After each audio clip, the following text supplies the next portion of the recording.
Bom, hoje nós vamos falar, né, na verdade, falar um pouco para você das dicas de como escrever ficção histórica. Então, o que é ficção histórica? É ficção que acontece em períodos reais da história, né? Então, com fatos reais, lugares reais. Só que a história não necessariamente precisa ter acontecido, né? Existem exemplos de histórias que aconteceram, né, que são ficção histórica, então de repente, a gente vai citar mais pra frente, mas William Wallace, por exemplo, o filme.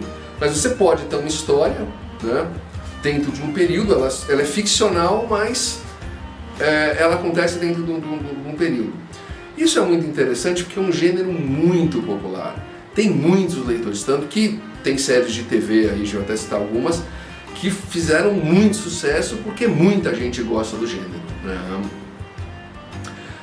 Então, por exemplo, os períodos populares, se você for ver, e a gente compensa isso até comentando desses seriados, são a Idade Média, né, um pouco da Idade Antiga, a Idade Média, e o final do século XIX, começo do século XX. Então, por exemplo, na Idade Média e Idade Antiga, você tem Vikings, né? Você tem várias outras séries relacionadas. Tem umas 2, 3 séries de Vikings, você tem mais umas séries de ingleses, você tem mais umas séries de romanos. Então, assim, diversas séries sobre essa idade, né, que vai lá engloba a Idade Antiga e Idade Média, né? De livro, por exemplo, a gente tem o do Crônicas Saxônicas, do Bernard Cornwell, né? E do final do século XX, do final do século XIX, você tem Downton Abbey, você tem Bridgerton, né, várias séries que também trabalham esse período, que realmente é uma coisa que o pessoal gosta muito, né? Agora, qual é o ponto? Né? É que a ficção histórica ela demanda muita pesquisa mesmo, né? Por quê? Porque um erro simples assim nessa história pode acabar com a vontade do leitor. Então eu me recordo, né, de um amigo comentar comigo que ele está lendo uma história, acho que alguma versão, uma coisa relacionada ao Drácula, né? Então você tem lá o seu período histórico, e falou, o autor colocou um piano, uma pianola, e não é dessa época, tipo, é de, sei lá, uns 50, 100 anos depois. Eu perdi a vontade de ler. Falou assim mesmo, logo fechei o livro e nunca mais. Então, você tem que fazer muita pesquisa, né?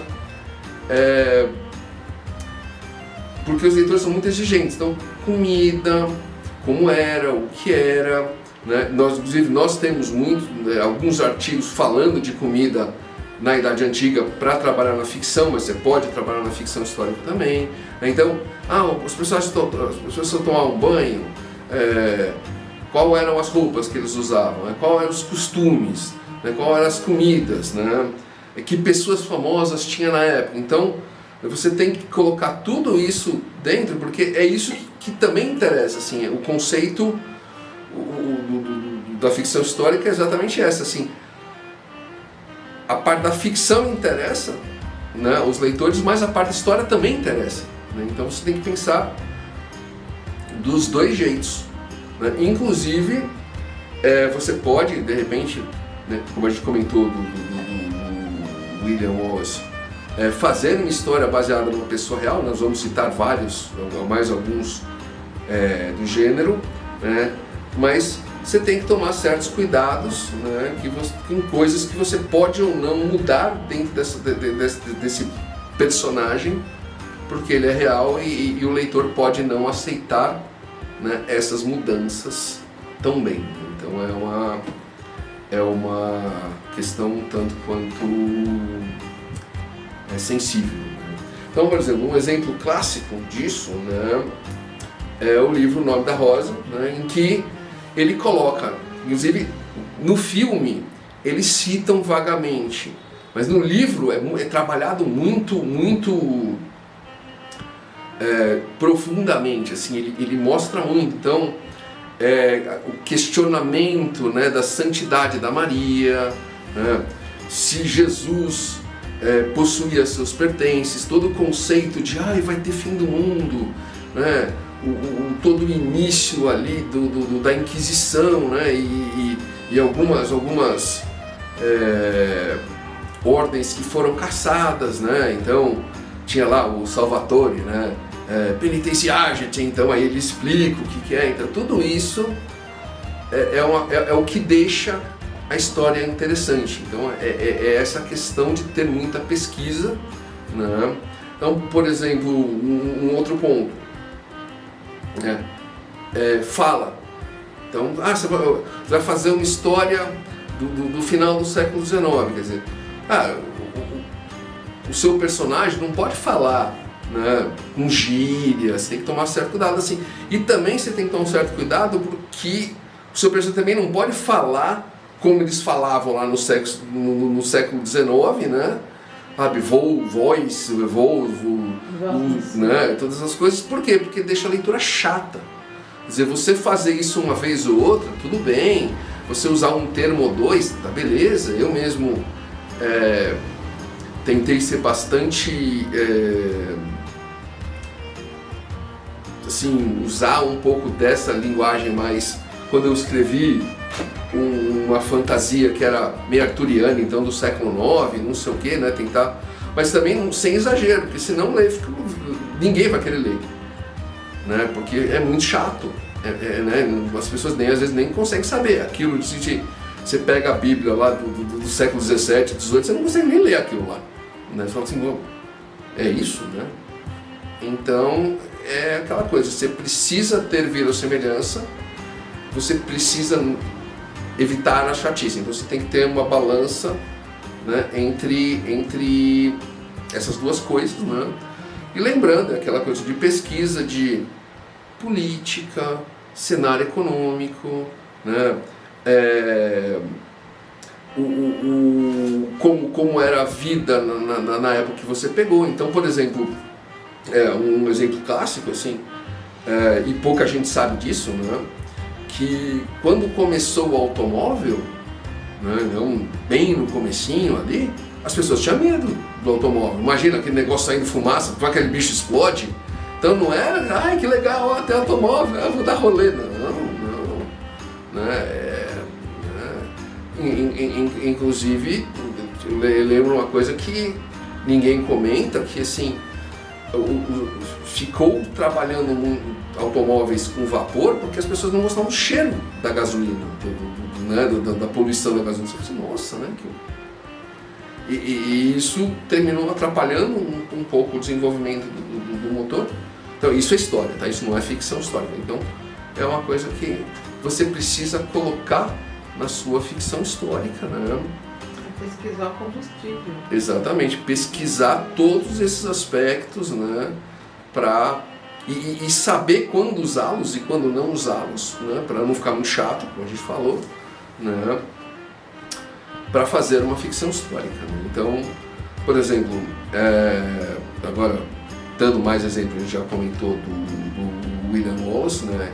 Então você tem um clássico do cinema é a Cleópatra, né? Então você tem desde dos filmes mais antigos até esses filmes mais modernos lá que tentaram colocá-la negra, e aí os egípcios reclamaram porque diz que ela era descendente de gregas, e aí veio toda essa coisa, né, de mudar o personagem, né? O William Wallace, você tem o Rob Roy, né, que é um outro herói ali das Ilhas Britânicas, né? No Japão você tem o Miyamoto Musashi, tem vários livros, então quem gosta do assunto adora. Então, assim, inclusive é até interessante ler. Eu lembro que quando eu li o William Wallace, né, o livro, além de ver o filme, quando eu estive na Escócia, eu falei, o filme que basearam o livro. E o autor comenta, ele coloca no final, uma nota no final, fala, eu tenho total noção que William Wallace nunca encontrou a princesa de Gales, mas eu achei que seria interessante para a história eles terem se encontrado, porque... Então é aquela coisa assim, ele quebrou a regra, né? Ele colocou uma coisa que não aconteceu, duas pessoas famosas, e aí ele colocou ali no final uma nota, né? Falando, olha, Não é que eu acho que isso aconteceu, não. Eu tenho total noção que isso não aconteceu, mas na minha história, como eu achei que seria interessante, eu fui lá e coloquei na minha história, né? Então esse é o ponto, muita pesquisa, não é só muita pesquisa, muita pesquisa, mas é interessante, é um gênero que chama muita atenção, tem muita gente que curte ficção histórica, né? Então acho que se você curte trabalhar esse tipo de coisa, né, escolhe um período e coloca a sua história nele, né? Tem períodos que são vários acontecimentos bastante interessantes que você pode trabalhar, então assim, funciona muito bem, né? Acho que vale muito a pena. E é claro, a gente podia continuar falando diversos aspectos, citando N livros, né? Tem muitos livros de guerra famosos que, menina roubar livros, todos esses assim que eles trabalham exatamente esse conceito, e é interessante até por isso, né? Mas acho que o nosso ideia aqui é dar ideia, não ficar exagerando muito nela, né? Então espero que você tenha gostado. Se gostou, deixa o seu like, ajuda a gente muito. Repassa esse vídeo para aquele seu amigo que de repente não sabe o que escrever ou está escrevendo ficção histórica. Comenta aqui embaixo, de repente, se você já escreveu, ou já viu, ou já achou algo interessante numa ficção histórica, né? Segue a gente no Facebook, no LinkedIn, no Insta, a gente está sempre postando coisa nova, né? E até a próxima.